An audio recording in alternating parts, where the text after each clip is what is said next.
नमस्कार दोस्तों, स्वागत है आप सबका डीपी एजुकेयर के यूट्यूब चैनल पर और मैं अभिनव श्रीवास्तव। दोस्तों, उम्मीद करते हैं कि आप सब स्वस्थ होंगे, बेहतर होंगे और अपनी तैयारियों को अंजाम दे रहे होंगे।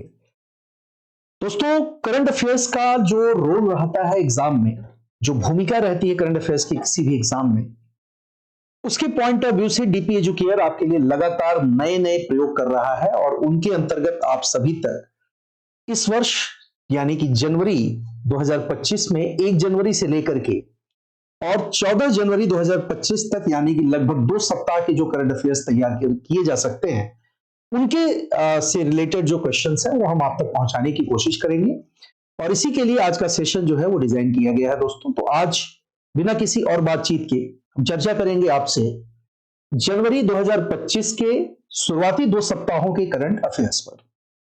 वैश्विक स्तर पर भी दोस्तों देखा जाए तो बहुत सारी घटनाएं इस समय हो रही हैं, जिसमें आपको पता है कि अमेरिका के जो राष्ट्रपति हैं डोनाल्ड ट्रंप, वो भी सत्ता में निश्चित तौर पर आ चुके हैं और ये पूरी दुनिया के लिए एक परिवर्तनकारी समय है। ऐसे में बहुत सारे करंट अफेयर्स के क्वेश्चन नेशनल और इंटरनेशनल लेवल पर बनेंगे और आप सबको उन सारी घटनाओं पर गहराई से नजर रखने की जरूरत है। तो चलिए बिना किसी देरी की शुरुआत करते हैं अपने आज के सेशन की। सवाल आपके सामने है दोस्तों, हाल ही में किस देश ने अपने नए ग्रीन एनर्जी प्लान के तहत 2030 तक सभी कोयला आधारित संयंत्र बंद करने की घोषणा की है? देखिए दोस्तों, ग्रीन एनर्जी की बात हो रही है और आप सभी अच्छी तरह से जानते हैं कि ग्रीन एनर्जी या ग्रीन एंड क्लीन एनर्जी की जब भी बात की जाती है तो हम लोग इसके लिए बात करते हैं mainly non conventional energy resources की। और दोस्तों, नॉन कन्वेंशनल एनर्जी रिसोर्सेस का मतलब होता है ऐसे ऊर्जा स्रोत जिन्हें हम गैर पारंपरिक ऊर्जा स्रोत की श्रेणी में रख सकते हैं। दोस्तों, गैर पारंपरिक ऊर्जा स्रोतों की खास बात यह होती है कि इनसे जो कार्बन एमिशन होता है, जो कार्बन डाइऑक्साइड का जो एमिशन होता है, वो नहीं होता और इस कारण ये कहीं से भी पृथ्वी में ये पृथ्वी के लिए ग्लोबल वार्मिंग का कारण नहीं बनते हैं। ठीक है, जैसा कि आप सभी को पता है कि अभी हाल ही में COP29 का आयोजन जो है वो किया गया था और ये आयोजन जो किया गया है दोस्तों अजरबैजान के बाकू शहर में किया गया है और इसमें जिस चीज पर हम सहमति बनता हुआ देख रहे हैं वो चीज है कार्बन क्रेडिट। लेकिन इस कार्बन क्रेडिट का जो फंड था दोस्तों वो $300 बिलियन का था, $300 बिलियन का, जिसका एक सुर में सभी देशों ने इसकी आलोचना की है, इसका विरोध किया है। भारत की बात जहां तक है दोस्तों, हम सभी इस बात से बहुत अच्छी तरह से परिचित हैं कि भारत नेट कार्बन एमिशन की बात करेंगे, कार्बन उत्सर्जन की बात करेंगे दोस्तों, और भारत ने कार्बन उत्सर्जन को पूरी तरह से शून्य करने के लिए जो लक्ष्य रखा है वो वर्ष 2070 तक रखा है ना। तो ऐसे में आपको यह भी स्पष्ट है कि इंटरनेशनल सोलर अलायंस के माध्यम से, जिसका जो मुख्यालय है दोस्तों वो गुरुग्राम के ग्वाल पहाड़ी में है, भारत पहले ही सौर ऊर्जा को प्रमोट करने की कोशिश कर रहा है और चूंकि हम सौर ऊर्जा को प्रमोट करने का प्रयास कर रहे हैं, इसके लिए वन ग्रिड वन नेशन जैसे कार्यक्रमों का जो है प्रारूप बनाया जा रहा है। इस दिशा में अगर हम अपने सवाल की बात करें तो किस देश ने अपने नए ग्रीन एनर्जी प्लान के तहत 2030 तक सभी कोयला आधारित संयंत्र बंद करने की घोषणा की है? तो यहां ध्यान देने वाली बात यह है दोस्तों कि अगर जापान की बात की जाए तो जापान एक ऐसा देश है जो तकनीक के मामले में, टेक्नोलॉजी के मामले में बहुत आगे है, लेकिन अभी हाल में आपको पता होगा कि यहीं पर दुनिया का सबसे बड़ा टोकामक शुरू किया गया है और टोकामक जो होता है वो संलयन संयंत्र से जुड़ा होता है। ऑस्ट्रेलिया की बात करें, फ्रांस की बात करें या जर्मनी की बात करें तो इन चारों में एक देश वो बताइए जो पहले ही नवीकरणीय ऊर्जा के मामले में बहुत अग्रणी है, बहुत आगे है और नवीकरणीय ऊर्जा के मामलों में दो तरह के ऊर्जा स्रोतों पर वो बहुत ज्यादा काम करता है, जिसमें एक तो आपकी सौर ऊर्जा है और दूसरी जो है दोस्तों वो है पवन ऊर्जा। और ये दोनों ही क्षेत्रों में काम करने वाले अगर देश की बात की जाएगी तो वो देश जो है दोस्तों वो जर्मनी है। यानी जर्मनी ने जो है अपनी ग्रीन एनर्जी प्लान 2030 के लिए इसके अंतर्गत सभी प्रकार के कोयला आधारित संयंत्रों को पूरी तरह बंद करने का जो है फैसला लिया है। ठीक है, चलिए अगले सवाल की तरफ बढ़ेंगे हम लोग। दूसरा प्रश्न जो है, ध्यान दीजिएगा, जनवरी 2025 को मनाए गए विश्व पर्यावरण दिवस के बारे में बात हो रही है। देखिए दोस्तों, वैश्विक पर्यावरण दिवस की बात जब भी आती है तो हम सभी लोग इस बात को बहुत अच्छी तरह से जानते हैं कि ग्लोबल लेवल पर जो पर्यावरण है वो आज किस स्थिति से गुजर रहा है, किस तरह की जो है चुनौतियां हमारे पर्यावरण के समक्ष मौजूद हैं। और उन चुनौतियों में आपके सामने देखें, जो सबसे बड़ी और गंभीर चुनौती है वो कई स्तरों पर है, जिसमें कार्बन उत्सर्जन की चुनौती तो है ही, इसके अलावा एक और चीज जो हमारे लिए समस्या बनता जा रहा है वो चीज है प्लास्टिक। क्योंकि प्लास्टिक जो होता है दोस्तों नॉन बायोडिग्रेडेबल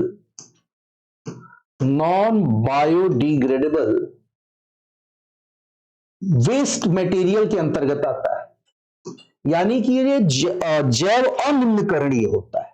और अगर ये जैव अनिम्नकरणीय है तो इसका मतलब है कि माइक्रो ऑर्गेनिजम्स, जिसमें हम बैक्टीरिया वगैरह का नाम लेते हैं, वो बैक्टीरिया इस प्लास्टिक को खाकर खत्म नहीं कर सकते। दूसरी बात, पहला जो इसमें पूछा गया है कि क्वेश्चन कह रहा है कि विश्व पर्यावरण दिवस की जो थीम है वो क्या रखी गई थी। पहला है प्रकृति के लिए समय, टाइम फॉर नेचर। दूसरा हरित भविष्य की ओर, टुवर्ड्स अ ग्रीन फ्यूचर। तीसरा आपका प्लास्टिक प्रदूषण का समाधान। और चौथा जलवायु परिवर्तन और युवा। तो दोस्तों इन चारों में से जो मेनली थीम रखी गई है वो है प्लास्टिक प्रदूषण का समाधान, है ना। यानी प्लास्टिक पॉल्यूशन जो है, ध्यान से देखने वाली बात है दोस्तों कि जैसा मैंने आपको बताया कि प्लास्टिक वेस्ट जो है इसे रिसाइकिल करना, जैसा कि आपके भारत की बात हो रही है तो प्रधानमंत्री नरेंद्र मोदी की भी एक थीम की बात करते हैं, RRR का फार्मूला।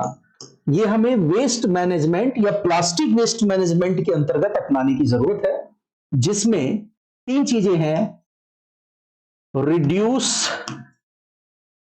Reuse and recycle.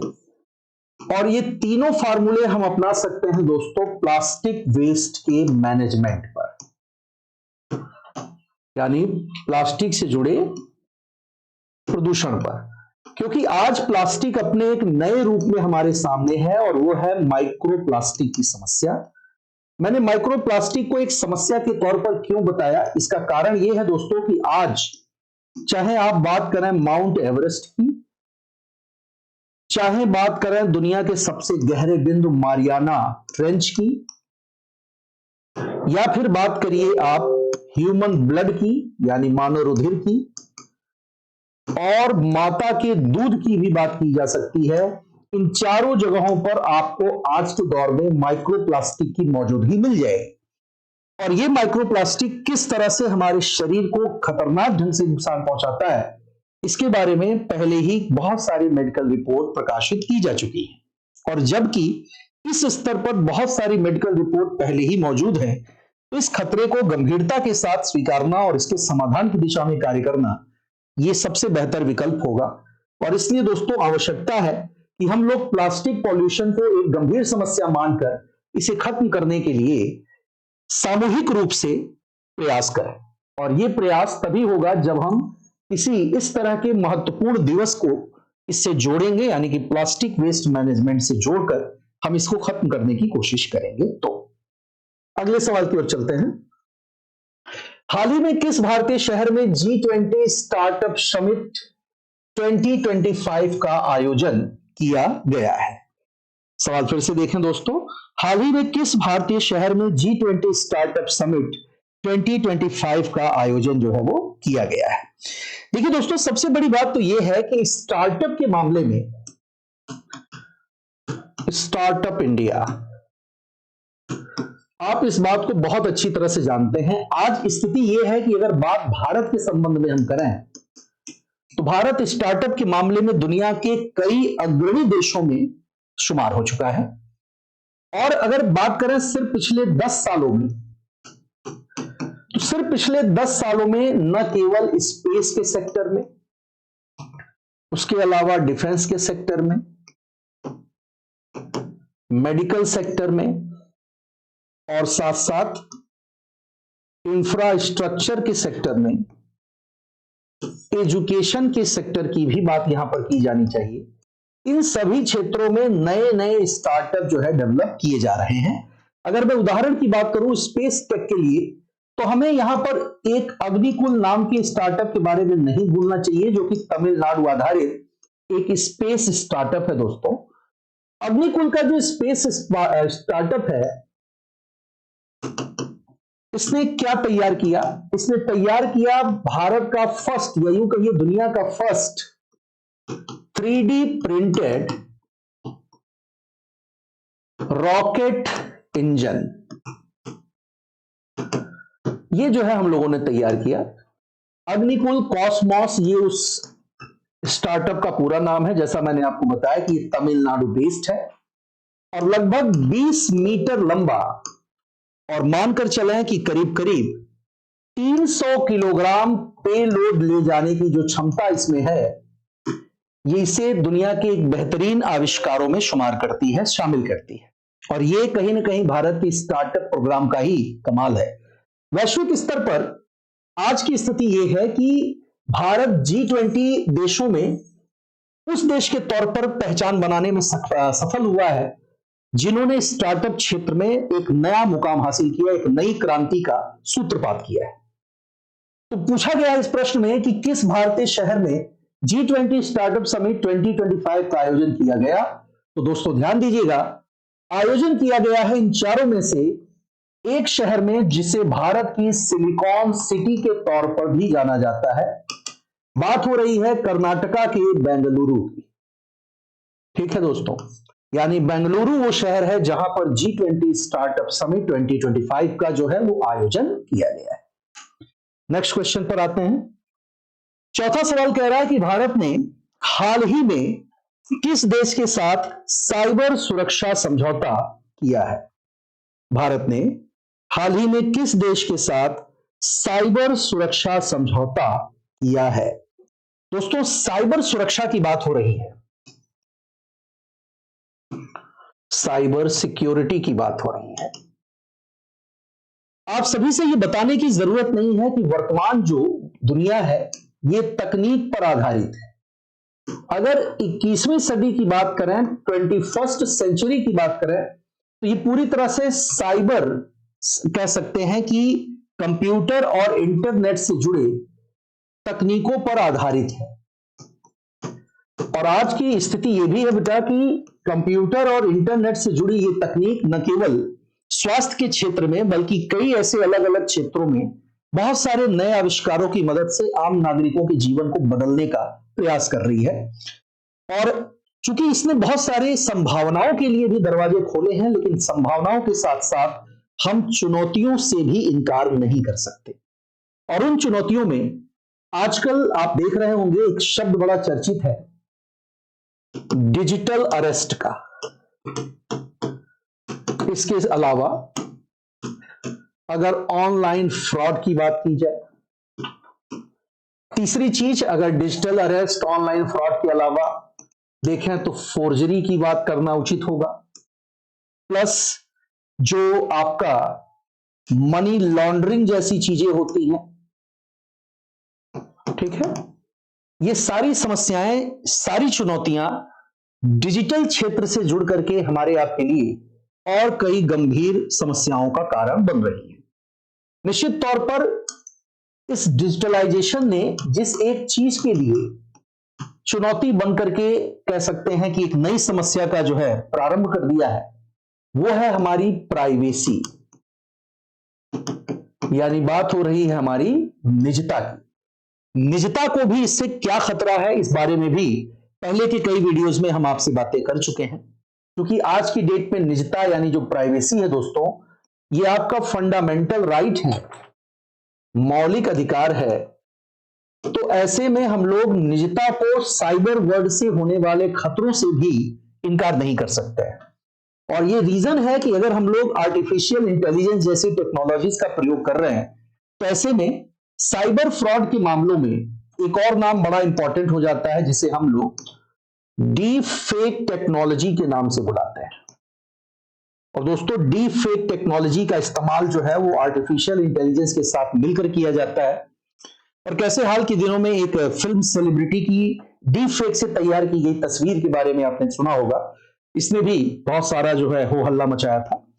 उसके अलावा आपने देखा होगा कि प्रधानमंत्री नरेंद्र मोदी विगत वर्ष में यानी 2024 में एक दांडिया कार्यक्रम में महिलाओं के साथ नृत्य करते हुए पाए गए। और ये घटना बताती है कि डीप फेक टेक्नोलॉजी का इस्तेमाल किसी भी व्यक्ति की पहचान को उसका दुरुपयोग करने से संबंधित अपराधों में उसका इस्तेमाल जो है किया जा सकता है। ऐसे में ये बहुत जरूरी हो जाता है कि हम लोग इस तरह के मुद्दों पर ट्रांसनेशनल पार्टनरशिप, है ना, यानी कि एक से अधिक देशों के साथ दो तरफा अनुबंधों का जो है इस्तेमाल करें, ताकि टेक्नोलॉजी ट्रांसफर की मदद से यानी प्रौद्योगिकी के हस्तांतरण की मदद से हम ऐसी तकनीक और सुरक्षा उपायों का विकास कर पाए जिससे हम डिजिटल फ्रॉड या साइबर सिक्योरिटी से जुड़ी चुनौतियों का बेहतर ढंग से निवारण कर पाएंगे। तो इसके लिए भारत ने हाल ही में किस देश के साथ साइबर सुरक्षा समझौता किया है? ऑप्शन में रशिया, इजराइल, संयुक्त राज्य अमेरिका और दक्षिण कोरिया, 4 ऑप्शन है दोस्तों। तो इसमें जो सबसे सही ऑप्शन है वो है यूनाइटेड स्टेट्स ऑफ अमेरिका। आप जानते हैं कि रूस जो है वो हमारा एक पारंपरिक सहयोगी है, जबकि इजराइल के साथ भी हमारे रक्षा संबंध काफी समय से हैं। लेकिन अमेरिका के साथ हम 21वीं सदी में अपने रक्षा संबंधों को एक नया आयाम देने की कोशिश कर रहे हैं। और इसलिए चाहे बात हथियारों की हो या फिर बात किसी तकनीक की हो या हो बात साइबर सिक्योरिटी की, इन सभी मामलों में वर्तमान में भारत और अमेरिका कई मोर्चों पर, कई मौकों पर एक दूसरे के साथ खड़े दिखाई दे रहे हैं। ठीक है, अगले सवाल की तरफ चलते हैं हम लोग। अगला प्रश्न देखें दोस्तों। अगला प्रश्न कह रहा है कि 1 जनवरी 2025 को किस राज्य ने मुख्यमंत्री रोजगार योजना का शुभारंभ किया है? सवाल है 1 जनवरी 2025 को किस राज्य ने मुख्यमंत्री रोजगार योजना का शुभारंभ किया है? देखिए दोस्तों, सबसे बड़ी बात यह है कि हमें यह समझना होगा कि वर्तमान में जो सरकार की जो पॉलिसीज है, ये पॉलिसी 2 चीजों की बात हो रही है। पहला है जॉब सीकर और दूसरा नाम है जॉब क्रिएटर का। निश्चित तौर पर जॉब सीकर वो लोग हैं जो जिन्हें नौकरी की तलाश होती है, और जॉब क्रिएटर वो हैं जो नौकरियों का सृजन करते हैं। और आज की डेट में जॉब क्रिएशन की बात अगर होगी तो यहां पर एक नाम जरूर लेंगे फिर से हम, स्टार्टअप इंडिया। इस स्टार्टअप ने, चाहे वो एजुकेशन सेक्टर में हो, हेल्थ सेक्टर में हो या किसी भी दूसरे फील्ड में हो, इसने न केवल एम्प्लॉयमेंट के यानी रोजगार के अवसरों को बढ़ाने का काम किया है, बल्कि रोजगार के बढ़े हुए अवसरों से जब व्यक्ति की इनकम यानी उसकी आय में वृद्धि होती है तो वो अपने लाइफ स्टाइल को मेंटेन करता है, अपने स्टैंडर्ड को मेंटेन करता है, और इस तरह से वो बच जाता है शिकार होने से मल्टी डायमेंशनल पॉवर्टी का, यानी कि बहुआयामी गरीबी का शिकार होने से वो बच जाता है। जैसा कि आप समझ सकते हैं कि रोजगार की क्या महत्ता है, क्योंकि राष्ट्रीय स्तर पर कई कार्यक्रम पहले ही रोजगार के लिए चलाए जा रहे हैं, जिसमें अगर बात करें मनरेगा जैसे कार्यक्रमों की, तो ग्रामीण क्षेत्रों में, सूखाग्रस्त क्षेत्रों में किस तरह से वर्ष में 100 दिन या उससे अधिक दिनों के लिए रोजगार की गारंटी सरकार देती है इस कार्यक्रम के माध्यम से। और रूरल क्षेत्रों में यानी ग्रामीण क्षेत्रों में इस कार्यक्रम में निश्चित तौर पर लोगों की जीविका को बेहतर बनाने में अपना योगदान दिया है। उसी दिशा में अब ऐसा ही एक कार्यक्रम मुख्यमंत्री रोजगार योजना के तौर पर भी चलाया जा रहा है, यानी कि यह कार्यक्रम कहीं ना कहीं प्रमोट करता है स्टेट गवर्नमेंट की पॉलिसी को। और यह कार्यक्रम जिस राज्य द्वारा चलाया जा रहा है दोस्तों, वो राज्य है उत्तर प्रदेश। यानी मुख्यमंत्री रोजगार योजना कार्यक्रम उत्तर प्रदेश सरकार के द्वारा जो है वो शुरू किया गया है। ठीक है, तो दोस्तों आगे बढ़ने से पहले, अगले सवाल की तरफ बढ़ने से पहले, आपके सामने आप देख सकते हैं स्क्रीन पर ये विशेष कोर्सेस हैं जो डीपी एजुकेयर के मंच से आप सबके लिए, आपकी बेहतरी के लिए और आपकी निश्चित सफलता के लिए तैयार किए गए हैं। और इन कोर्सेज में दोस्तों इस वक्त हम लोग यूपीपीसीएस 2024 मेंस, यूपीपीसीएस 2025 जो आने वाली परीक्षा है उसकी प्री के पॉइंट ऑफ व्यू से, उसके अलावा आरओ 2023 मेंस की परीक्षाएं, प्लस अगर आप देखें तो इसमें और भी कोर्सेज आपको दिख रहे होंगे दोस्तों, जिसमें खंड शिक्षा अधिकारी बीईओ का प्री के लिए और खंड शिक्षा अधिकारी मेंस साथ साथ दोनों के लिए प्री प्लस मेंस, आरओ 2023 की टेस्ट सीरीज और 2023 टेस्ट सीरीज हिंदी की स्पेशल एंड करंट अफेयर्स की क्लासेस भी आप सबके लिए लगातार डीपी एजुकेयर के इस प्लेटफॉर्म से प्रोवाइड कराई जा रही है। दोस्तों जैसा कि मैंने आपसे कहा कि डीपी एजुकेयर समर्पित है आपकी कामयाबी के लिए, और न केवल आपकी कामयाबी के लिए बल्कि आपकी निश्चित सफलता के लिए। तो दोस्तों जुड़े रहिए हमारे साथ, बने रहिए इस मंच पर, और इन सारी चीजों के लिए आप संपर्क कर सकते हैं दोस्तों, डाउनलोड कर सकते हैं एप्लीकेशंस जो कि डीपी एजुकेयर का है। प्लस आप इंस्टाग्राम, यूट्यूब और फेसबुक पर भी हमें फॉलो कर सकते हैं। और सबसे बड़ी बात कि आप टेलीग्राम के चैनल डीपी एजुकेयर को भी डाउनलोड कर सकते हैं और उसके जरिए भी आप हमारे साथ जुड़े रह सकते हैं। तो दोस्तों जैसा कि मैंने आपको कहा कि सफलता के लिए सबसे ज्यादा जरूरी चीज होती है कंसिस्टेंसी, निरंतरता और लगातार अपनी कमियों को ढूंढना और दूर करना। और अगर आप इस प्रक्रिया को बनाए रखते हैं तो दोस्तों यकीन करिए सफलता आपसे थोड़ी दूर जरूर हो सकती है, लेकिन निश्चित तौर पर आप उसे हासिल करेंगे। चलिए अगले सवाल की तरफ चलते हैं, छठे सवाल की तरफ। इंडस फूड 2025 की बात हो रही है दोस्तों। इंडस फूड 2025 का आयोजन किसके तहत किया गया और ये भारत के किस वैश्विक लक्ष्य को आगे बढ़ाता है? दोस्तों Indus food 2025 was organized under which umbrella and which global goal of India does it advance? Okay, ये जो है हमारा अगला सवाल है। देखिए दोस्तों सबसे बड़ी चीज कि ministry of commerce and trade की हम बात करेंगे, कॉमर्स एंड इंडस्ट्री, ध्यान दीजिएगा, ministry of commerce and industry, इस मंत्रालय के अधीन दोस्तों 8 जनवरी 2025 को आयोजन किया गया था इंडस फूड कार्यक्रम का। और यह कार्यक्रम जो है दोस्तों निश्चित तौर पर भारत की खाद्यान्न क्षमता, जो कि अगर बात की जाए तुलनात्मक रूप से अगर हम अमेरिका और चीन जैसे देशों के साथ तुलना करते हैं भारत के खाद्यान्न उत्पादन की, तो निश्चित तौर पर प्रकृति ने हमें ऐसे उत्पादक क्षेत्र, ऐसी भौगोलिक क्षेत्र या जमीनें उपलब्ध कराई हैं जहां की पैदावार जो है वो निश्चित तौर पर दुनिया की तुलनात्मक रूप से दूसरे देशों के बेहतर है। लेकिन समस्या इस बात की भी है दोस्तों कि आज गवर्नमेंट ऑफ इंडिया जिस स्तर पर अंतरराष्ट्रीय मंचों पर भारत के इस खाद्यान्न उत्पादन और भारत के फूड चेन सिस्टम को इंट्रोड्यूस करने की कोशिश कर रही है, उस कोशिश में सबसे ज्यादा बेहतर प्रदर्शन कर सकता है इंडस फूड 2025। दोस्तों मेनली अगर हम इसके थीम की बात करें तो आप जानते हैं दोस्तों कि अभी जिस स्तर पर सरकार ने वन डिस्ट्रिक्ट वन प्रोडक्ट जैसे कार्यक्रम को प्रमोट किया है, प्लस लोकल टू ग्लोबल के कॉन्सेप्ट को जिस तरह वो अंतरराष्ट्रीय मंचों पर इंट्रोड्यूस कर रही है, ऐसे में भारत के ग्रामीण क्षेत्र की अर्थव्यवस्था को सशक्त बनाने में यह कार्यक्रम काफी हद तक मदद कर सकता है, जिसका नाम इंडस फूड 2025 है।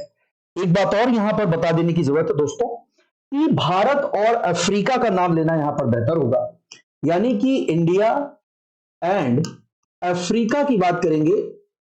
अफ्रीकन कॉन्टिनेंट के देशों के साथ भी भारत ने बायलैटरल एमओयू पर दस्तखत किए हैं, बायलैटरल या यूं कह सकते हैं द्विपक्षीय समझौतों पर जो है हस्ताक्षर किए गए हैं। और इसका कारण यह होगा कि इसके जरिए हम भारतीय उत्पादों को न केवल अंतरराष्ट्रीय मार्केट तक पहुंचा पाएंगे, बल्कि इससे होने वाले इनकम से हम अपने रूरल इकोनॉमी को भी मजबूत करेंगे। यानी जो ग्रामीण अर्थव्यवस्था है, उस ग्रामीण अर्थव्यवस्था को मजबूत करने में भी ये आपका इंडस फूड प्रोग्राम हमारी मदद कर सकता है। एक बात और जो यहां पर बहुत महत्वपूर्ण है कि आज डिजिटल भारत अभियान का नाम भी आप लोग अच्छी तरह से जानते होंगे। डिजिटल भारत अभियान के अंतर्गत देश के करीब 6.5 लाख गांवों को हाई स्पीड ब्रॉडबैंड नेटवर्क के जरिए भी जोड़ा जा रहा है।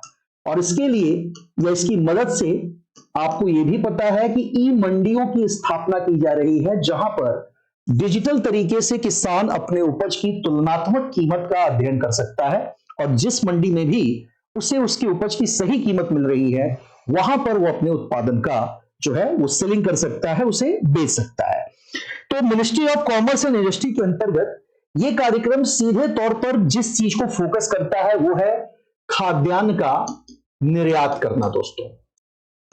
ठीक है, यानी हम खाद्यान्न निर्यात का जो है फोकस करते हैं इस पूरे कार्यक्रम में, इंडस फूड में। इस लिहाज से अगर बात की जाए ऑप्शंस की, कि FIO यानी कि फूड इंडस फूड ऑर्गेनाइजेशन की बात हो रही है, कृषि निर्यात को 100 बिलियन तक बढ़ाना, यानी increasing agriculture export to $100 billion. दूसरा, एपिडा की बात करते हैं, एपिडा भी $100 बिलियन तक बढ़ाने की बात कर रहा है। फिक्की, जिसे federation of Indian chamber of commerce and industries कहा जाता है। ध्यान देने वाली बात ये संस्था सीधे तौर पर जुड़ी हुई है इंडस्ट्रियल सेक्टर से और इसका एग्रीकल्चर सेक्टर से कोई सीधा संबंध नहीं है, तो सी ऑप्शन होने का सवाल नहीं उठता। नीति आयोग जलवायु परिवर्तन के अनुकूल कृषि विकास, दोस्तों ये इंडस फूड कार्यक्रम का उद्देश्य नहीं है, क्योंकि जलवायु परिवर्तन यानी क्लाइमेट चेंज के अकॉर्डिंग अपने फार्मिंग सिस्टम को बदलना, ये कहीं ना कहीं ये नीति निर्धारण से जुड़ा एक कार्यक्रम है। इसका उद्देश्य इंडस फूड 2025 के अंतर्गत नहीं आएगा। तो यहां पर आपको दो ऑप्शन चुनना है, तो मैं आपको स्पष्ट कर देता हूं कि ये जो संस्था दोस्तों एपिडा है, एपिडा का गठन ही किया गया है विशेष रूप से भारत में कृषि उत्पादों को एक बेहतर बाजार तक पहुंचाने और उसके निर्यात को प्रोत्साहन देने के साथ साथ उसके उत्पादकों की आय में और उनकी जीविका में वृद्धि करने के जो प्रयास हैं वो पूरा करने के लिए एपिडा का गठन किया गया। तो एपिडा के अंतर्गत $100 बिलियन तक इस व्यापार को पहुंचाना ही मेन उद्देश्य है इंडस फूड प्रोग्राम का। ठीक है, चलिए अगला सवाल इसी का। अगला कह रहा है कि इंडस फूड में भारत के कृषि निर्यात परिप्रेक्ष्य को सुदृढ़ करने के लिए, यानी कि इंडियाज एग्री एक्सपोर्ट पर्सपेक्टिव को स्ट्रेंथ करने के लिए कौन से प्रमुख वैश्विक समझौतों पर हस्ताक्षर किए गए। तो जैसा मैंने अभी आपको बताया, इसके लिए हमने जो समझौता किया, पहला कह रहा आसियान के साथ। आसियान जो है दोस्तों एसोसिएशन ऑफ साउथ ईस्ट आपका एशियन नेशन है और इसके साथ जो है भारत खाद्य सुरक्षा पहल का समझौता कर रहा है, तो ये आपके ऑप्शन में कहीं मेंशन नहीं है। भारत अफ्रीका खाद्य व्यापार संधि, ये ज्यादा सही लग रहा है। दूसरा, तीसरा नंबर भारत यूरोपीय संघ जैविक खाद्य समझौता और चौथा कोई समझौता नहीं हुआ, तो सबसे सही आंसर जो है वो बी है। ठीक है, यानी भारत अफ्रीका खाद्य व्यापार संधि, इसका जो है उद्देश्य कहीं ना कहीं भारत के कृषि निर्यात परिप्रेक्ष्य को बेहतर बनाना है। ठीक है, अगला सवाल देखते हैं। भारत पोल का तकनीकी आधार कौन सी प्रणाली है और यह भारत के कौन से संवैधानिक प्रावधानों को सुदृढ़ करता है। देखिए दोस्तों, पहली चीज तो यहां दो बातें मैं आपको स्पष्ट कर देना चाहता हूं। भारत पोल नाम ये दो अलग अलग विषयों से संबंधित है। पहला, जब हम भारत पोल की बात करते हैं तो ये आर्टिकल 324 के अंतर्गत इलेक्शन कमीशन से रिलेटेड है दोस्तों। और आप जानते हैं कि आर्टिकल 324 जो है वो सीधे तौर पर बात करता है किसके बारे में, अनुच्छेद 324 ये बात करता है दोस्तों भारतीय चुनाव प्रणाली से संबंधित है।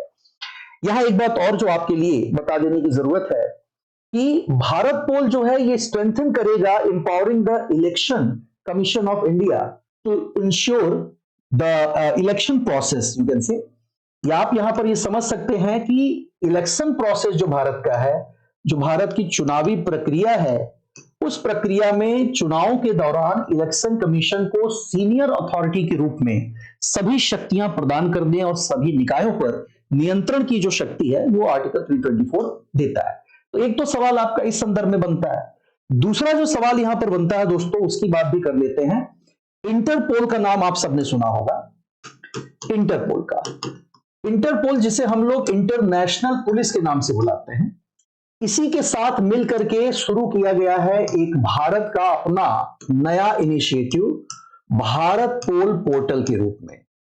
और भारत पोल पोर्टल जो है दोस्तों, भारत पोल के माध्यम से हम लोग न केवल वैश्विक स्तर पर कई ऐसे अपराध हैं जो बहुत बड़े स्तर पर होते हैं, राष्ट्रीय सीमाओं से कहीं दायरे से अगर बाहर देखा जाए, तो अंतरराष्ट्रीय स्तर पर जो आपके ट्रांजैक्शंस होते हैं,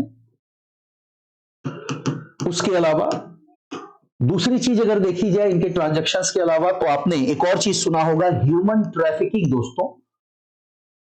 ह्यूमन ट्रैफिकिंग यानी कहीं ना कहीं मानव व्यापार, और जो इकोनॉमिक स्तर पर डिफॉल्ट या इकोनॉमिक जो आपकी भ्रष्टाचार से जुड़ी, फाइनेंशियल फ्रॉड से जुड़ी जो बातें हैं, उन पर भी हम लोग एक्शन बेहतर ढंग से नहीं ले पाते हैं, खासकर तब जब ये अपराध ट्रांसनेशनल बाउंड्रीज में हो रहे हों। ट्रांसनेशनल बाउंड्री का मतलब लिया जाता है दोस्तों ऐसे अपराध जिनकी सीमा किसी एक देश की भौगोलिक सीमा तक सीमित नहीं है, बल्कि वो अपराध अंतरराष्ट्रीय स्तर पर किए जाते हैं। और ऐसे में अंतरराष्ट्रीय स्तर पर किए जा रहे अपराधों पर लगाम लगाने के लिए जरूरी है कि हम वैश्विक स्तर पर कार्य करने वाली सुरक्षा एजेंसियों के साथ मिलकर काम करें। और इसी दिशा में इंटरपोल की तरह ही भारत पोल पोर्टल का जो है उद्घाटन ये किया गया है हमारे ministry of home affairs Amit Shah के द्वारा। ठीक है दोस्तों, ये जो सिंबल आप देख रहे हैं ये भारत पोल का सिंबल है। और एक बात और यहां पर बहुत महत्वपूर्ण तरीके से आपको याद रखना है कि एआई का नाम आपने सुन रखा है, एआई के बारे में विस्तार से बातें भी हुई हैं, और डेटा एनालिसिस, इन दोनों प्रौद्योगिकियों का इस्तेमाल जो है वह अंतरराष्ट्रीय स्तर पर जो रीजनल पुलिस होती है दोस्तों, जो स्टेट पुलिस होती है, उस स्टेट पुलिस को अब इंस्टेंट संपर्क करने की सुविधा मिलेगी इंटरपोल से। और इंटरपोल की मदद से हम इस तरह के अपराधों पर न केवल लगाम लगाएंगे, बल्कि भारत की अंतरराष्ट्रीय बिरादरी में जो साख है, जो क्रेडिट है, वो और बेहतर बनेगी। हालांकि हाल के दिनों में G20 के मंच से भारत ने जिस तरह से सफलतापूर्वक इसका अध्यक्षता की, हम दुनिया को यह दिखाने में भी कामयाब रहे हैं कि भारत के पास जो क्षमताएं हैं, भारत के पास जो कैलिबर है, वो पर्याप्त है पूरी दुनिया में एक आमूलचूल परिवर्तन करने के लिए। और उस दिशा में ये इंटरपोल की तरह ही भारत पोल का गठन करना ये अपने आप में एक कारगर निर्णय हो सकता है। तो यहां पर भारत पोल का तकनीकी आधार कौन सी प्रणाली है, तो इसका मतलब है कि आर्टिकल 324 के अंतर्गत उस वक्त जब इलेक्शन चल रहे हो, उस समय निर्वाचन आयोग को सभी प्रकार की शक्तियां प्रदान करना और उसे एक सुप्रीमेसी या सुप्रीम अथॉरिटी के तौर पर मान्यता देना, वो आर्टिकल 324 का मेन उद्देश्य है। ठीक है, और ये इसका संवैधानिक प्रावधान भी है। दूसरी ओर अगर दूसरा सवाल है कि भारत पोल का डेटा किस प्रकार के चुनावी सुधार में सहायक हो सकता है, तो ये बात याद रखना है कि दोनों प्रश्न अलग अलग हैं। एक भारत पोल जो चुनाव से जुड़ा है, और दूसरा मैंने बताया भारत पोल पोर्टल जो कि इंटरपोल के साथ मिलकर काम करने की एक विकसित प्रणाली है। ये दोनों अलग अलग सवाल हैं, तो सवाल आपसे दोनों पर पूछे जा सकते हैं। यहां कह रहा है कि भारत पोल का डेटा किस प्रकार के चुनावी सुधार में सहायक हो सकता है। तो जैसा कि आप ऑप्शन में देख सकते हैं कि भारत पोल का जो डेटा है वो किस प्रकार की प्रक्रिया में भारत की मदद करेगा। तो दोस्तों एक्चुअल में इसका आंसर आप देख लें, बताएं भारत पोल का डेटा कैसे चुनावी सुधार में सहायक है। पहला कह रहा है राजनीतिक वित्त पोषण और पारदर्शिता। दूसरा आप कह रहा है कि मतदाता सूची का शुद्धिकरण। तीसरा कह रहा है क्षेत्रीय चुनाव असमानता का विश्लेषण। और चौथा कह रहा है उपरोक्त सभी। निश्चित तौर पर निर्वाचन आयोग के अगर कार्यों और दायित्वों की सूची बनाई जाए तो उसके कार्यों और दायित्वों के अंतर्गत ये सारी बातें आप देखेंगे दोस्तों की शामिल है। कहीं ना कहीं राजनीतिक पार्टियां जो चंदा लेती हैं, जिसके लिए उनको निश्चित तौर पर एक प्रक्रिया का पालन करना पड़ता है और चुनाव आयोग को संबंधित जानकारी उपलब्ध करानी पड़ती है। ये भी उसका दायित्व है। किसी प्रकार की जो है ब्लैक फंडिंग या फिर अराजक तत्वों के द्वारा इस फंडिंग के माध्यम से चुनावी प्रक्रिया को, परिणामों को पोलराइज करने की जो संभावना है, उसको पूरी तरह से खत्म करना, यह निर्वाचन आयोग का सबसे महत्वपूर्ण कार्य है।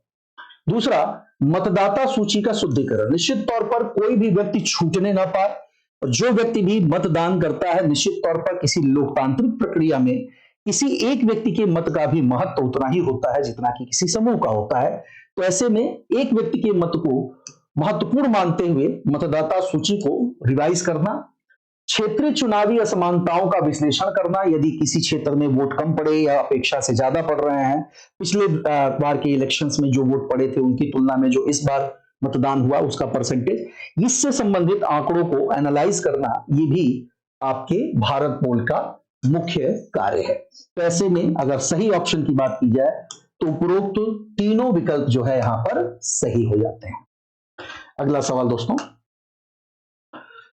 हाँ, ये जो सिंबल आप देख रहे हैं दोस्तों, याद रखिएगा ये सिंबल, यानी कि अगर यहां पर ये भी प्रश्न पूछा गया कि भारत पोल पोर्टल का जो विकास है वो किस संस्था द्वारा किया गया है, तो दोस्तों सीबीआई के द्वारा किया गया है। और इस समय आप देखें कि यूनाइटेड स्टेट्स ऑफ अमेरिका की बात होगी तो वहां पर फेडरल ब्यूरो ऑफ इन्वेस्टिगेशन काम करता है।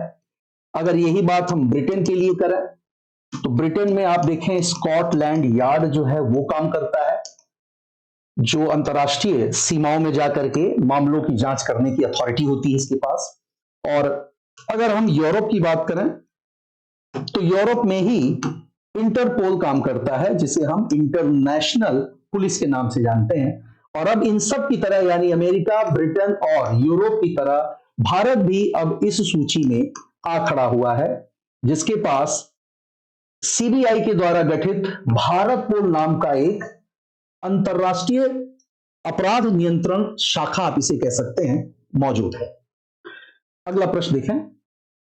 अगला प्रश्न दोस्तों चलिए अगले सवाल की तरफ चलते हैं। 10वां सवाल ध्यान दें दोस्तों, हेनले पासपोर्ट इंडेक्स की बात कर रहा है।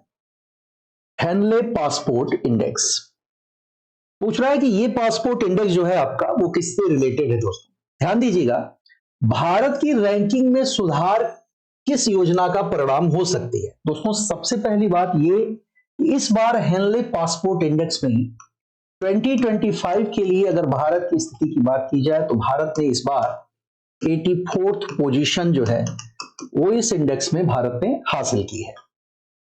अगर ये भी बात इसमें ध्यान दी जाए कि भारत की इस स्थिति या भारत की इस पासपोर्ट इंडेक्स में स्थिति का कारण क्या है, तो आपके सामने 4 ऑप्शन नजर आ रहे हैं। पहला कह रहा है कि भारत ग्रीन वीजा योजना, इंडिया ग्रीन वीजा स्कीम। दूसरा, वीजा ऑन अराइवल बढ़ाने की प्रयास, G20 की अध्यक्षता के दौरान द्विपक्षीय संधियां और उपरोक्त सभी। देखिए दोस्तों, सबसे पहले यह समझ लेना जरूरी है कि आखिरकार अंतर्राष्ट्रीय स्तर पर इस प्रकार के इनिशिएटिव्स का फायदा कैसे हमारे देश को, हमारे देश की अर्थव्यवस्था को बेहतर तरीके से मिलेगा। तो यहां बात करना आवश्यक होगा डिप्लोमेटिक रिलेशंस के बारे में। दोस्तों डिप्लोमेटिक रिलेशंस का मतलब सीधे तौर पर हम राजनयिक संबंधों के आधार पर ले सकते हैं। और आप इस समय बहुत अच्छी तरह से जानते हैं कि हमारी जो मिनिस्ट्री ऑफ एक्सटर्नल अफेयर्स है, यानी कि भारत का जो विदेश विभाग है, विदेश मंत्रालय है, उसके प्रमुख एक ऐसे व्यक्ति हैं जिन्हें हम जानते हैं दोस्तों एस जयशंकर के नाम से। और एस जयशंकर भूतपूर्व प्रशासनिक अधिकारी रहे हैं विदेश सेवा के। तो जब एक ब्यूरोक्रेट सीधे तौर पर पॉलिटिकल सिस्टम में एंटर करता है तो वहां पर उसका जो मोटिव, उसका जो इंटेंशन होता है वो पूरी तरह से सिस्टम में ऐसे आमूलचूल बदलाव करने का होता है जिससे उसकी पूरी तस्वीर बदल जाए, उसका जो आउटपुट है वो बढ़ जाए। ये उसकी कोशिश होती है और अपनी इस कोशिश में एस जयशंकर काफी हद तक कामयाब भी रहे हैं। मैं उदाहरण देना चाहूंगा आप लोगों को तापी प्रोजेक्ट का, जो कि तुर्कमेनिस्तान से अफगानिस्तान और पाकिस्तान होते हुए भारत तक पहुंचने वाला एक नेचुरल गैस पाइपलाइन प्रोजेक्ट है। अभी तक अफगानिस्तान में तालिबान की नियंत्रण की वजह से दोस्तों हम सब जानते हैं कि यह परियोजना पूरी नहीं हो पा रही थी। लेकिन एस जयशंकर के इस द्विपक्षीय वार्तालाप का नतीजा यह रहा कि तालिबान भी भारत से अपने संबंधों को सुधारने की दिशा में इस परियोजना को आगे बढ़ाने से नहीं रोक पाया। और यह कहीं ना कहीं उसी डिप्लोमेटिक रिलेशंस का नतीजा है। अब हेनले पासपोर्ट इंडेक्स में रैंकिंग में सुधार करने के लिए कौन सा तरीका सबसे बेहतर, सबसे प्रभावी है, तो सबसे पहला कह रहा है कि भारत ग्रीन वीजा योजना। दोस्तों ग्रीन वीजा का मतलब सीधे तौर पर उन देशों के साथ जिन्हें हम राजनयिक तौर पर महत्वपूर्ण समझते हैं, जिनके साथ हमारे बायलैटरल रिलेशंस बेहतर हैं, उन देशों के साथ जो है भारत अपने संबंधों को न केवल बेहतर बना सकता है, बल्कि उन देशों को नागरिकों के लिए, उनके लिए ग्रीन वीजा फैसिलिटी दे सकता है। दूसरा, visa on arrival. Green visa actual में डिजिटल वीजा होता है दोस्तों, जो कि लोगों को उपलब्ध कराया जा सकता है। दूसरा है वीजा ऑन अराइवल बढ़ाने के प्रयास, निश्चित तौर पर यह भी एक कारगर उपाय हो सकता है। तीसरा कह रहा है G20 की अध्यक्षता के दौरान द्विपक्षीय संधियां, तो निश्चित तौर पर जिन भी देशों के साथ हमारे द्विपक्षीय संबंध बेहतर बन रहे हैं, हम उन देशों के लिए भी वीजा में कुछ छूट की पेशकश कर सकते हैं। और चौथा है उपरोक्त सभी, तो सबसे जो सही आंसर है दोस्तों वो डी हो जाता है इसमें। अगले सवाल की ओर चलेंगे। 2025 के प्रवासी भारतीय दिवस के आयोजन की बात कर रहा है, किस राज्य में किया गया और इसने स्थानीय विकास के लिए कौन सी प्रमुख पहल की है। देखिए दोस्तों, सबसे इंपॉर्टेंट बात यह है कि इस क्वेश्चन में देखिए चौथा ऑप्शन दिख नहीं रहा है, डी ऑप्शन आपका इसमें नहीं दिख रहा है। वैसे डी ऑप्शन में आपको बता देता हूं, डी ऑप्शन जो है दोस्तों उड़ीसा का भुवनेश्वर है, ठीक है। यानी उड़ीसा के भुवनेश्वर में आयोजन किया गया है 2025 के इस प्रवासी भारतीय सम्मेलन का। सबसे बड़ी बात कि 2025 का ये प्रवासी भारतीय सम्मेलन जो है वो 18वां प्रवासी भारतीय सम्मेलन है दोस्तों, 18वां प्रवासी भारतीय सम्मेलन है। और इसे हम लोग मनाते किस उपलक्ष्य में है, ये बात आप सब लोग बहुत अच्छी तरह से जानते होंगे कि ये हम लोग मनाते हैं 9 जनवरी 2025 को जो है इसका आयोजन किया गया। और सन 1915 में दोस्तों आपको पता है कि महात्मा गांधी जो है वो दक्षिण अफ्रीका से इसी दिन वापस लौटे थे भारत, और इसी के उपलक्ष्य में हम लोग प्रवासी भारतीय दिवस का आयोजन करते। यहां यह भी बड़ी बात है कहना कि पहले इसका जो आयोजन किया जाता था वो वार्षिक स्तर पर किया जाता था, लेकिन 1915 से लेकर 2015 यानी कि ठीक 100 वर्ष के बाद 100वीं वर्षगांठ पर इसका आयोजन जो है वो प्रत्येक 2 वर्ष पर करना सुनिश्चित किया गया है। आज की स्थिति यह है कि इस बार के प्रवासी भारतीय दिवस की जो थीम है वो बहुत इंपॉर्टेंट हो जाती है, और वो थीम है दोस्तों द कंट्रीब्यूशन ऑफ प्रवासी भारतीय इन विकसित भारत। द कंट्रीब्यूशन ऑफ प्रवासी भारतीय इन विकसित भारत। अब ये विकसित भारत जो इनिशिएटिव है, इसके निर्माण में प्रवासी भारतीयों की जो भूमिका है यही इसकी मुख्य थीम रखी गई है।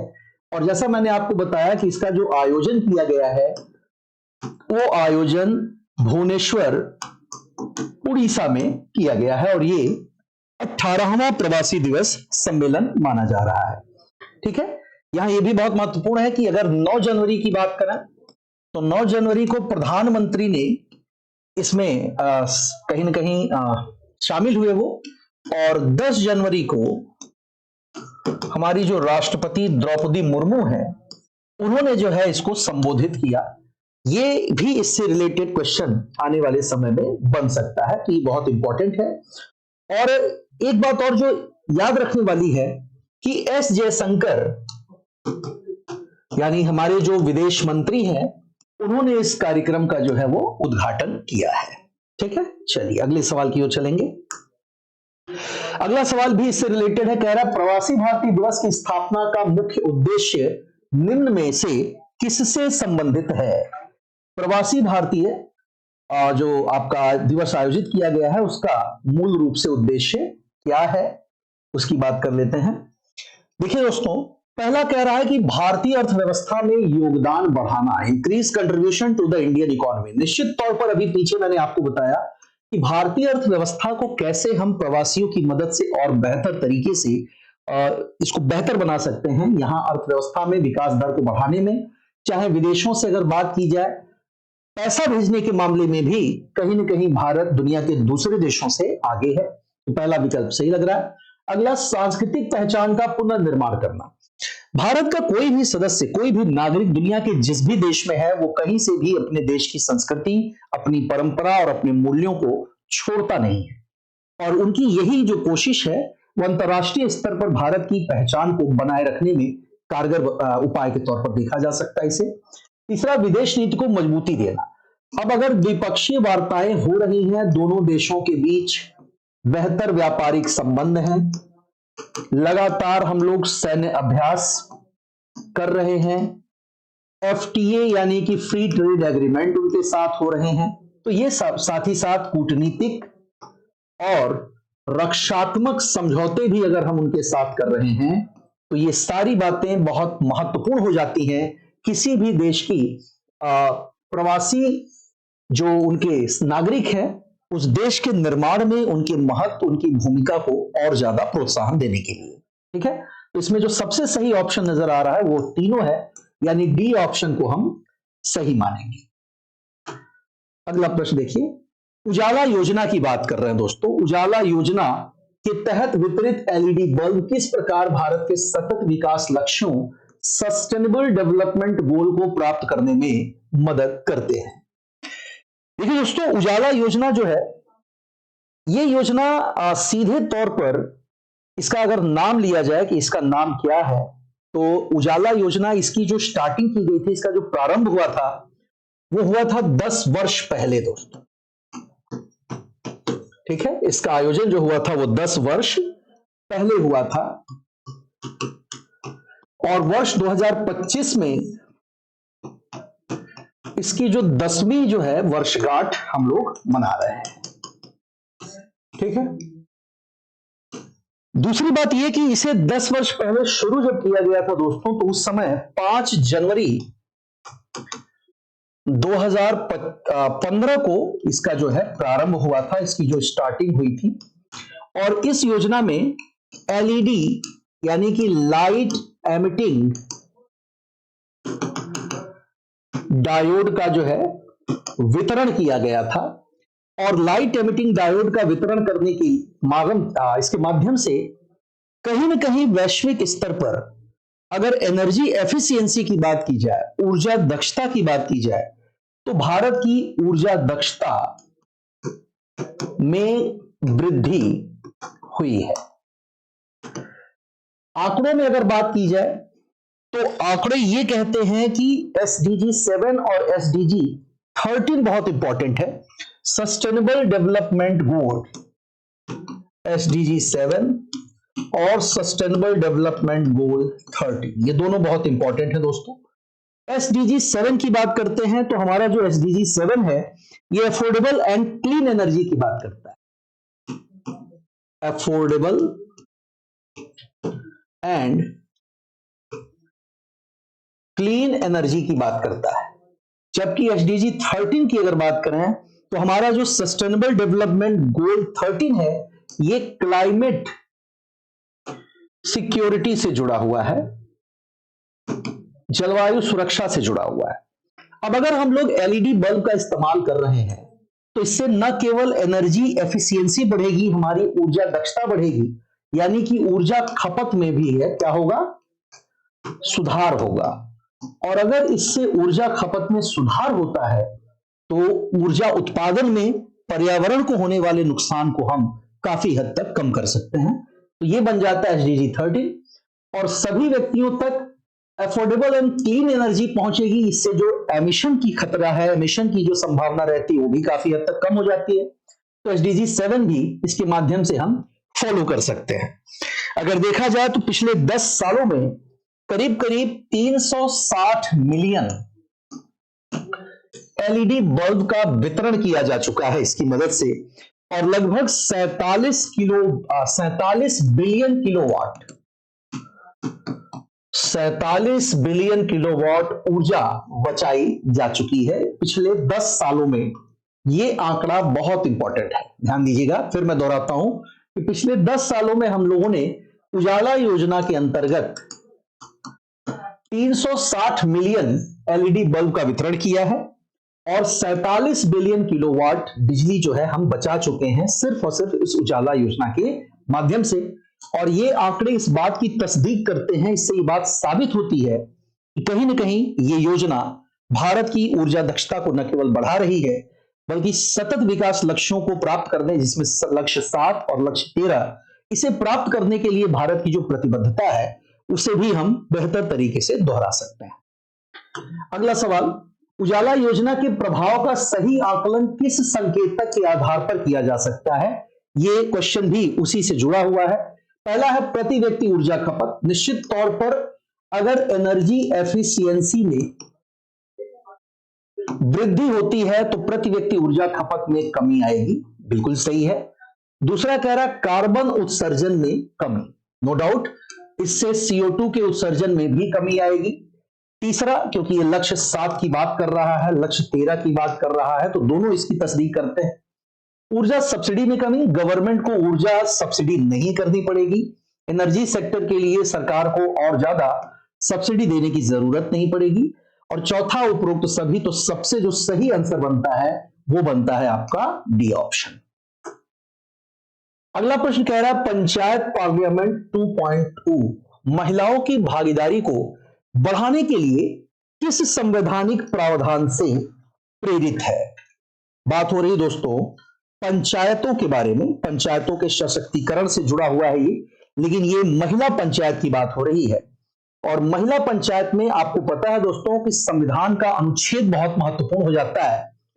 आर्टिकल 243D की बात करते हैं, ठीक है, अनुच्छेद 243D की बात करते हैं, जो 33% विधायिका में महिला आरक्षण का प्रावधान करता है, उससे ये जुड़ा हुआ है। यानी अनुच्छेद 243D से ये सीधे तौर पर रिलेटेड है। लेकिन ये पंचायत पार्लियामेंट एक्चुअल में है क्या? दोस्तों पंचायत पार्लियामेंट जो है, पंचायती राज व्यवस्थाओं की बात कर लेते हैं हम लोग। तो पंचायती राज व्यवस्था में, राज व्यवस्था में जो विमेन कंट्रीब्यूशन है, जो महिला सहभागिता है, हम उसमें वृद्धि कर सकते हैं इस कार्यक्रम की मदद से, ठीक है। निश्चित तौर पर महिलाओं की जो स्थिति है वो बेहतर बनेगी, क्योंकि पॉलिसी मेकिंग का जो काम है, नीति निर्माण का जो काम है, ग्रामीण स्तर पर न केवल महिलाओं की सहभागिता इससे बढ़ेगी, बल्कि संविधान में जिस समानता के अधिकार की बात कही जाती है, हम उस समानता के अधिकार को भी इसके जरिए जस्टिफाई कर सकते हैं, ताकि लैंगिक आधार पर कोई भेदभाव ना हो। दूसरी बात दोस्तों कि कहीं ना कहीं ग्रामीण स्तर पर जो महिला नेतृत्व है, उस महिला नेतृत्व को बढ़ाना भी इसका उद्देश्य है। तो ये फायदा भी हमें इसके जरिए, इस कार्यक्रम के जरिए मिल रहा है। और जो गवर्नेंस है, गवर्नेंस के स्तर पर भी विमेन एम्पावरमेंट हम इस कार्यक्रम में देख सकते हैं, ठीक है। यानी सीधे तौर पर ये जो पंचायत वाली बात की गई है, जिसे हम पंचायत पार्लियामेंट 2 कह रहे हैं, तो ये महिलाओं की भागीदारी को बढ़ाने के लिए अनुच्छेद 243D के अंतर्गत उनकी सहभागिता को बढ़ाने की प्रावधान करता है, ठीक है। दूसरी बात यहां पर यह भी देख लेते हैं, इस पहल के माध्यम से पंचायत स्तर पर महिला प्रतिनिधित्व बढ़ाने का कौन सा आर्थिक प्रभाव हो सकता है। तो पहली चीज, अगर नीति निर्माण के स्तर पर महिलाओं की भूमिका बढ़ती है, तो कहीं ना कहीं महिलाएं जो विकास प्रक्रिया में कई बार पीछे रह जाती हैं, उनको केंद्र में रखकर भी रूरल लेवल पर, जमीनी स्तर पर नीतियों का निर्माण किए जाने की एक नई परंपरा का विकास होगा। और इसका फायदा सीधे तौर पर महिलाओं को मिलेगा, जिसमें पहला जो उनको लाभ नजर आ रहा है वो आर्थिक सशक्तिकरण का है, यानी इससे इकोनॉमिक एम्पावरमेंट होगा महिलाओं में, सही है। दूसरा, क्षेत्रीय विकास का तेजी से क्रियान्वयन, यानी rapid implementation on regional development, खासकर वो क्षेत्र जहां पर महिलाओं को पर्याप्त प्रतिनिधित्व के मौके नहीं मिले अब तक, उन क्षेत्रों में भी उनको न केवल प्रतिनिधित्व के मौके मिलेंगे, बल्कि इसकी मदद से उन क्षेत्रों के विकास का जो क्रम है वो भी काफी तेजी से बदलेगा। तीसरा, सामाजिक न्याय की मजबूती। निश्चित तौर पर सोशल जस्टिस में केंद्र में 3 लोगों को रखने की बात हमेशा कही जाती है दोस्तों, और इन 3 लोगों में सबसे ऊपर नाम महिलाओं का आता है, फिर आते हैं बच्चे, और तीसरा नाम आता है वृद्धों का। तो इन तीनों के इंपावरमेंट की दिशा में, सोशल जस्टिस को सही ढंग से लागू करने की दिशा में भी ये पहल कारगर हो सकती है। तो ऐसे में ऑप्शन नंबर डी जो है इसका सबसे सही विकल्प बनता है। अगला प्रश्न है, ग्रामीण भारत महोत्सव 2025 स्थानीय से वैश्विक, लोकल टू ग्लोबल को बढ़ावा देने के लिए कौन से अंतरराष्ट्रीय सहयोग को मुख्य मंच बनाया है? ध्यान दीजिएगा, बात हो रही है दोस्तों ग्रामीण भारत महोत्सव की। ग्रामीण भारत महोत्सव जो है ये 4 से 9 जनवरी की बात होगी, 4 से 9 जनवरी 2025 के बीच भारत मंडपम में प्रधानमंत्री नरेंद्र मोदी के द्वारा जो है इसका उद्घाटन जो है किया गया था। दूसरी बात दोस्तों, थीम की बात करेंगे तो अभी थीम आप देख रहे हैं, पीछे लिखा है लोकल टू ग्लोबल, यही जो है इसकी थीम है, लोकल टू ग्लोबल। और लोकल टू ग्लोबल का मतलब अलग अलग क्षेत्र की निश्चित तौर पर कोई ना कोई ऐसी पहचान होती है जो दुनिया में उसको एक अलग मुकाम देने में मदद करती है। इसी चीज को हम लोग ग्रामीण भारत महोत्सव के अंतर्गत प्रमोट करने की कोशिश कर रहे हैं। और अगर इसका मेन उद्देश्य पूछा जाए तो इसका मेन उद्देश्य है दोस्तों promoting new entrepreneurship, promoting new entrepreneurship, नए नए नवोन्मेषों को बढ़ावा देना जो मुख्यतः लोकल उत्पादों को विश्व की पटल पर पहचान दिलाने से संबंधित है, उनको प्रोत्साहन देना ही इस कार्यक्रम का आज की तिथि में मेन उद्देश्य है। सबसे बड़ी बात, इसके अंतर्गत न केवल हम ग्रामीण स्तर पर ई कॉमर्स मार्केट का निर्माण कर पाएंगे, बल्कि इस ई कॉमर्स मार्केट का निर्माण करने की वजह से ग्रामीण अर्थव्यवस्था को भी मदद मिलेगी। दूसरी चीज, पर्याप्त मात्रा में स्किल डेवलपमेंट की भी मौके ग्रामीण लोगों को मिलेंगे, और वो तकनीक की मदद से, डिजिटलाइजेशन की मदद से, डिजिटल इंडिया जैसे कार्यक्रमों की मदद से अपने साथ साथ अपने परिवेश, अपने रीजनल जो लोकेलिटी है उनकी, उसको भी हम मजबूत कर पाएंगे। प्लस जो सबसे बड़ा फायदा होगा वो होगा कि देश के ट्रेडिशन को, क्षेत्र विशेष की संस्कृति को, उसके परंपराओं को, और साथ साथ उनकी जो अपनी पहचान है, उनकी जो बेसिक एक तरह की आइडेंटिटी है दोस्तों, उस आइडेंटिटी को भी हम आगे बढ़ा सकते हैं। प्लस ट्रेडिशन के साथ साथ वो अपने प्रोडक्ट्स को भी इंटरनेशनल मार्केट में इंट्रोड्यूस कर सकते हैं, जो कहीं ना कहीं उनकी इकोनॉमी को भी बूस्ट करेगा, उनकी अर्थव्यवस्था को भी फायदा पहुंचाएगा।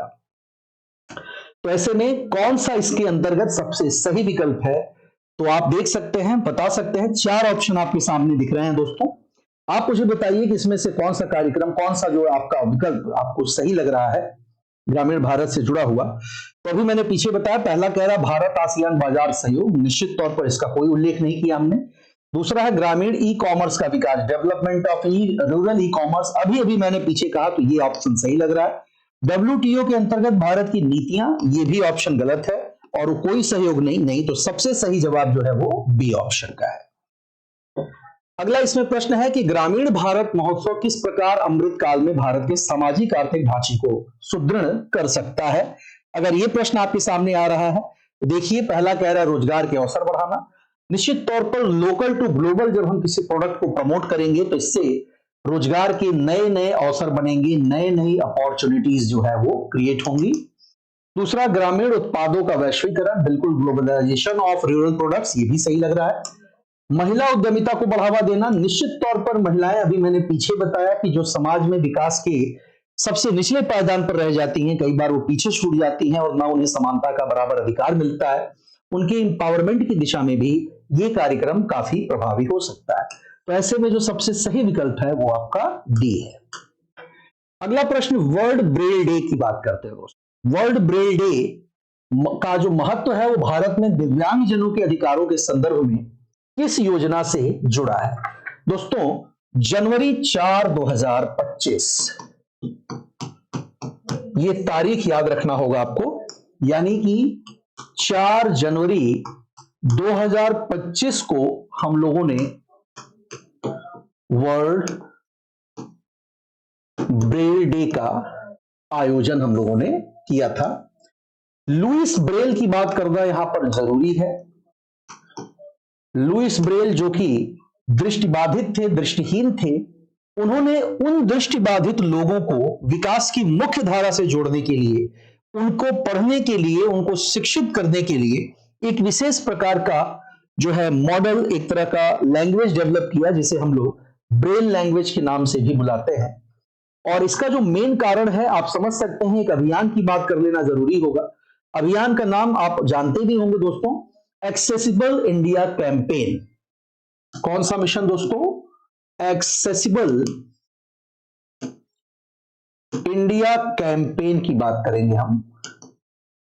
इसी को हम लोग नाम देते हैं थोड़ा और आसान शब्दों में, सुगम भारत अभियान का। और इसी सुगम भारत अभियान का मुख्य जो उद्देश्य है वो किसी भी प्रकार के दिव्यांग जनों को विकास की धारा में शामिल करना इस कार्यक्रम का मेन उद्देश्य है। निश्चित तौर पर इससे जो इसके लिए अगर सबसे प्रभावी समाधान की बात करें तो हमें इसके लिए क्या करने की जरूरत है? Encourage Braille language.